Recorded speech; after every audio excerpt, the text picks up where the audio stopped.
صاحب تو یہ بتائیے گا کہ وہ کون سا ایونٹ ہے 60 ایئر فورس کا کے پرسپیکٹیو میں جو آپ کو یعنی بہت انسپائر کرتا ہے، جس سے آپ متاثر ہیں، ہم سے شیئر کیجئے۔ بہت شکریہ ناجی صاحب ہمیں یہاں بلانے کا اور ٹریبیوٹ پیش کرنے کا جو آج دن ہے۔ میری انسپریشن جی بہت سارے ہیروز ہوتے ہیں، لیکن پاکستان ایئر فورس کا ایک ہیرو ہے جو اس طرح تو ریکگنائز نہیں کیا گیا جو اس کی میری نظر میں قدر ہے، اور وہ ہے اسکواڈرن لیڈر سرفراز رفیقی۔ اسکواڈرن لیڈر سرفراز رفیقی اسکواڈرن کمانڈر تھے F-86 اسکواڈرن کے ایک، اور میں تھوڑی سی لیڈرشپ پہ میں پہلے روشنی ڈالتا چلوں کہ ایئر مارشل نور خان ایئر فورس کے چیف تھے اور بہت بولڈ چیف تھے۔ اتنے بولڈ چیف تھے کہ جنگ آنے کا خطرہ انہوں نے پہلے سے محسوس کیا، باقیوں سے شیئر کیا اپنے ساتھیوں سے، شاید ان کی بات پہ کسی کو یقین نہیں تھا کہ جنگ آ رہی ہے۔ ایک چھوٹا جہاز پکڑ کے جیلم کے قریب لینڈ کیا اور پنکھے والا ایک جہاز بارڈر کے قریب اڑے جنگ سے پہلے، اور یہ 31 اگست 1965 کی بات ہے، جنگ سے پورا ایک ہفتہ پہلے۔ اور اس ایک ہفتہ پہلے جب انہوں نے وہ ریکی کیا اس ایریا کو، تو انہوں نے دیکھا کہ ہندوستان کی فوج تقریباً ہمارے بارڈر پہ کھڑی ہے لانچ کرنے کے لیے اٹیک، تو انہوں نے سرگودا لینڈ کیا وہاں سے، اور ایئر فورس کو ہائیسٹ الرٹ، جس کو ہم ریڈ الرٹ کہہ سکتے ہیں، اس پہ کر دیا پوری ایئر فورس کو۔ 31 کا یہ واقعہ ہے، اور پہلی تاریخ کو وہی ہوا جس کا خدشہ تھا۔ ہندوستان نے 4 جہاز بھیجے ہمارے اگینسٹ ریکانیسنس کرنے کے لیے کہ ہماری کوئی تیاری کیسی ہے۔ چاروں کے چاروں کو ہمارے 2 جہازوں نے مار گرایا، اور اس میں ایک اسکواڈرن لیڈر سرفراز رفیقی تھے اور ایک بھٹی صاحب تھے، فلائی لیفٹیننٹ بھٹی۔ اس کا نتیجہ یہ ہوا جو بہت کم لوگ جانتے ہیں کہ وہ اتنے بسیطہ اور اتنا پور فائٹ کیا ان چاروں جہازوں نے، اور چاروں مارے گئے، سامنے اپنے سولجرز کے سامنے مارے گئے، کریش کیے جہاز۔ ہندوستان نے 130 جہاز اپنے گراؤنڈ کر دیے، پوری جنگ میں انہوں نے نہیں استعمال کی وہ والے اورگن اور ویمپائر جہاز۔ انہوں نے سمجھا کہ یہ F-86 اتنا خطرناک جہاز ہے، تو ان کو پچ کریں گے تو یہ تو مرائل اور ڈاؤن ہوگا، تو 450 جہازوں میں سے سوچیں 2 لوگوں نے پاک فضائیہ کے 130 جہازوں کو جنگ میں حصہ نہیں لینے دیا۔ واہ واہ۔ اور ایئر مارشل نور خان کی قیادت کا میں یہ کہنا چاہ رہا ہوں کہ یہی تھا جس کی وجہ سے اتنا بیفٹنگ رسپانس ہوا۔ اب اسکواڈرن لیڈر رفیقی پہ میں دوبارہ آتا ہوں، جو میں سمجھتا ہوں کہ ایک رول ماڈل ہے ایز اے فائٹر پائلٹ میرے لیے۔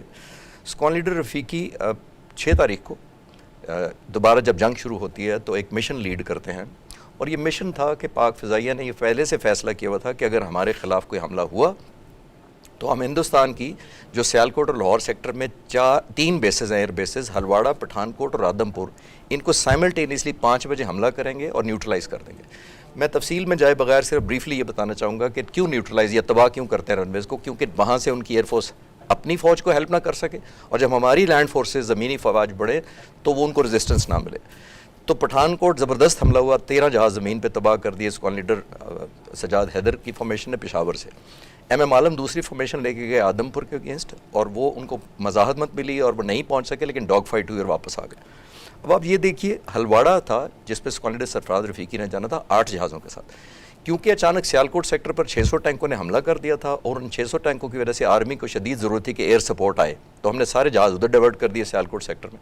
ان کو 8 کی بجائے صرف 3 جہاز ملے، پھر بھی انہوں نے مشن مکمل کرنا ضروری سمجھا، اور جب یہ جا رہے تھے 3، ایک اسکواڈرن لیڈر سرفراز رفیقی لیڈر اسکواڈرن کمانڈر، مطلب ہم OC یونٹ جس کو کہتے ہیں، اور نمبر 2 ان کے تھے فلائی لیفٹیننٹ یونس، اور تیسرے تھے فلائی لیفٹیننٹ سیسل چودھری جو ہم نے فیمس سنا ہوگا۔ جی۔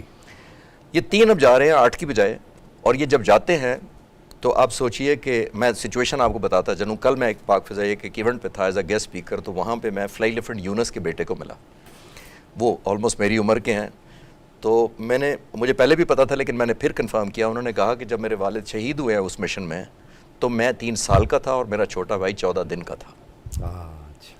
اور وہ سلام اس ماں کو جس نے دونوں بچوں کو ایئر فورس میں بھیجا، ایک ایئر وائس مارشل ریٹائر ہوا اور ایک ایئر کمانڈو ریٹائر ہوا۔ کیا بات ہے، ایسے یہ جذبہ ہے، یہ جذبہ ہے، یہ ناقابل شکست بات، ناقابل شکست۔ یہ 2 بچوں کے تھے۔ اسکواڈرن لیڈر سرفراز رفیقی خود بیچلر تھے، انہوں نے شادی ابھی نہیں کی تھی۔ سیسل چودھری نیولی میرڈ تھے، جو میں آپ کو ایک یادگار بات بتانا چاہتا ہوں۔ سیسل چودھری صاحب سے ہم نے خود بعد میں سنا، کیونکہ انہوں نے طبعی وفات پائی اس دنیا سے۔ 2 شہید ہوئے، اسکواڈرن لیڈر سرفراز رفیقی اور فلائی لیفٹیننٹ یونس اس مشن میں۔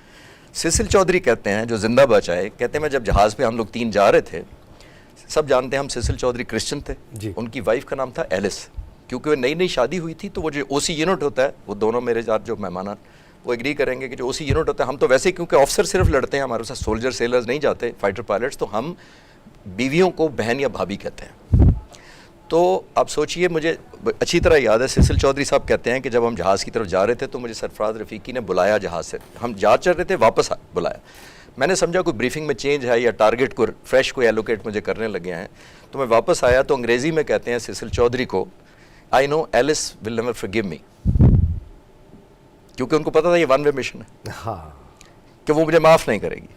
تو سیسل چودھری صاحب سے ہم نے پوچھا پھر آپ نے کیا جواب دیا, کہتے ہیں میں نے رفیقی کو کہا کہ جب ہم میں سے کوئی واپس ہی نہیں آ رہا تو کس کی اکاؤنٹیبلٹی کرے گی ایلس.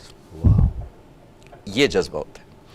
Unbelievable. جب یہ تینوں چلے گئے, میں مختصر کر کے ختم کرتا ہوں, جب یہ تینوں پہنچے تو دشمن تیار تھا کیونکہ 1 گھنٹہ لیٹ پہنچے تھے جہازوں کی نا دستیابی کی وجہ سے. وہاں ڈاگ فائٹ شروع ہو گئی, ایک جہاز کو رفیقی نے مارا لیکن ساتھ ہی ان کی گن جیم ہو گئی. ہمارے ملٹری اور فائٹر پائلٹ کے رول میں یہ ہوتا ہے کہ if there is no weapon there is no staying in the area, یعنی آپ اگر ویپن نہیں رہا آپ کا تو واپس آئیں تاکہ دوبارہ لوڈ کر سکیں. یہ کلیئر کٹ ان کی آتھرائزیشن تھی واپس آنے کی, لیکن انہوں نے سوچا کہ اگر میں واپس چلا گیا تو یہ اتنے جونیئر ہیں, 8-10 جہازوں نے گھیرا ہوا ہے ان کو اور یہ واپس نہیں آ سکیں گے. تو as a leader he chose to stay back.